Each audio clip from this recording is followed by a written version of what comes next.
With your 1-minute Fitness After 50 tip of the day. This is the end of January 2015 as I make this video. No matter when you're watching it, keep watching because it's still relevant. If you're trying to change your behavior, trying to create a new habit to eat better, or to maybe stop a habit, stop eating junk food and processed foods, or you're starting to exercise and you want to get a specific plan more regular and stick with it this time, tune in. No matter what time of year it is, this is important. So here's what happens when smart, intelligent people who know we're going to live longer, we're going to feel better, we're going to have less risk of disease when we start an exercise program or eat right, we think it might be just logical. The more information I get, the more education I get, the smarter I'll be, the more I'll be able to actually take charge. So you may be motivated to do it, convinced that yes, this is the right thing to do based on health risks or what you want to look like, want to feel like, but not know how. So you read a book, you take a course, you get a trainer for a session or two to learn what you need to do, and now you're armed and you know how to do it, you know what to do. Only about 20% of us will ever follow through on that. Only 20% of us will ever actually launch into action and stay in action if we do that. But that would be logical, right? If we would have done it. The truth is we're not logical, we're irrational. So we're actually more influenced by what everyone else is doing. As much as we may all hate to admit that, if there are a lot of shares, a lot of likes, a lot of comments, and you're on Facebook, you know what I'm talking about, we tend to gravitate toward that, to look at it, to see what's that all about? Why is everybody looking at that and sharing that? Even if we don't ourselves like it, it's a curious combination of, you know, a lot of people are looking at that. Should I be looking at that? And you're pulled toward it. Well, the truth is we're all influenced to do a lot of things, including eating right and exercising, if we know other people are doing it.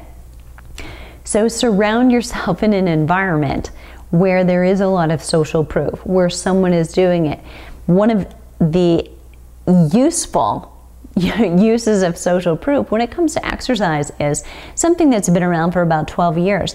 We used to be able to say, and I don't know this with any statistical basis now for 2014, but back in about 2000, we used to be able to say that only about 30 to 40% of the people who ever start exercise, number one, stick with it, but see results.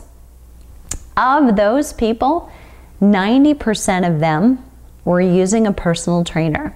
Maybe once, maybe twice, depending on your need, or maybe regularly all year long. But the point was they used one to get going, to get started, and to stick with it. That's powerful social proof. It makes you think, maybe I should do that. Don't use common sense because you know what to do. History has it said that we don't necessarily move or change what we're doing because habit gravity is so hard. If you're not used to exercising, to suddenly become someone who regularly gets on their exercise shoes and their clothes, is it too much new?